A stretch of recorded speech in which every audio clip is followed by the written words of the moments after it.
Hi witches! I just wanted to hop on here and I'm going to get into this book again, The Complete Book of Incense, Oils and Brews by Scott Cunningham. Get one of these if you don't have it. It's got some really awesome stuff in it. And what I wanted to do was show you a really quick and easy, I think easier way if you want to make an herbal bath. There are all sorts of herbal baths in here. The one I'm going to focus on today is called Break the Habit Bath. Now, who out there doesn't have a bad habit they don't want to get rid of? I used to smoke.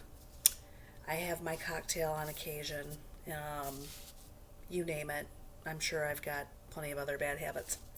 So this one is to rid yourself of the negative, baneful habits as well as their root causes. So the directions are in the book are to put all these herbs in a sachet, run a hot bath, and then let that soak in the bath for a while until it kind of like scents it and colors it. I think this is going to be quicker and easier. I don't have time to wait for that.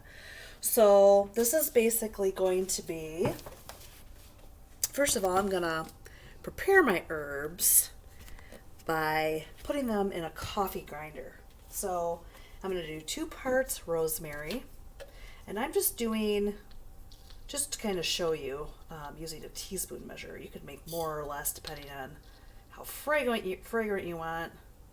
And I'm going to actually put this into like 1 regular pot of coffee.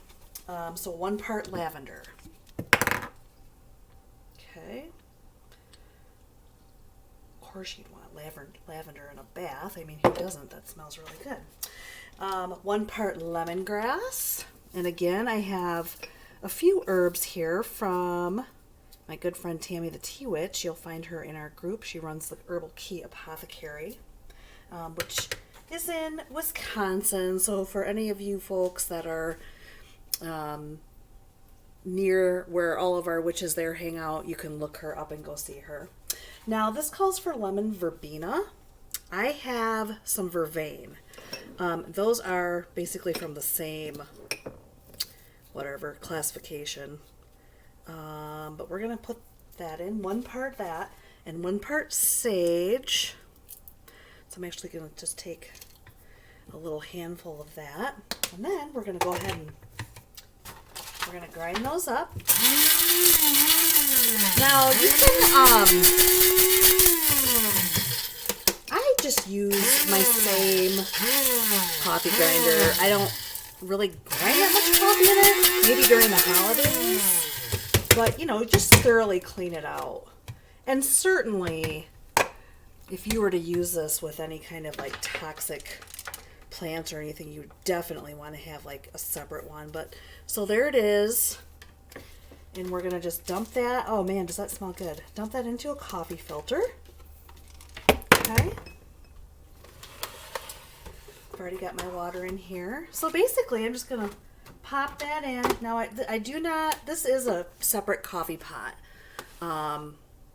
I wouldn't run herbs through my regular coffee pot because I feel like even with all the washing, it would probably be difficult to kind of get those tastes or scents out of your regular coffee pot. So basically I'm just going to run this like a regular pot of coffee, and then like I would run myself a bath, you know, however hot you want it, however hot you can stand it. And then I would just dump this whole pot right into the bath. Now, I will say, be careful. I don't know, everybody's coffee pot's different. This is going to be obviously really hot coming out of the coffee pot. So, of course, be cautious. Dump it in your bathtub. You know, test it before you immerse your whole body in there. But, supposedly, with this particular concoction, you can immerse your body and focus your intentions on what bad habit it is you want to break, okay? So I have not tried this one yet. I will probably try it. If anybody out there tries it and feels like it works for them, let us know in the comments. And if anything, it smells really wonderful. All right, we'll talk to you guys later.